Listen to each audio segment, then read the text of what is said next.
ગંગે હાલમાં પ્રયાગરાજમાં ચાલી રહેલા મહાકુંભની અંદર ભારત વર્ષમાંથી જ નહીં પરંતુ સમગ્ર વિશ્વમાંથી કરોડોની સંખ્યામાં ભક્તો આવે છે. સંતો, મહંતો, નાગા સાધુઓ, વિરક્ત સંતો પધારે છે અને નિત્ય ત્રિવેણીમાં સ્નાન કરે છે. આજે છેલ્લા 2 કે 3 દિવસ બાકી રહ્યા છે, છતાં પણ પબ્લિકની શ્રદ્ધામાં કોઈ ઘટાડો દેખાતો નથી.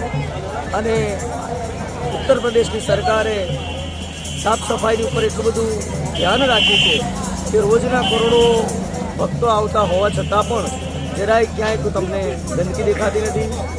ઉત્તર પ્રદેશ સરકારનો ખૂબ ખૂબ આભાર માનીએ અને સમગ્ર વિશ્વનું કલ્યાણ થાય એવું પ્રાર્થના કરીએ. હર હર મહાદેવ.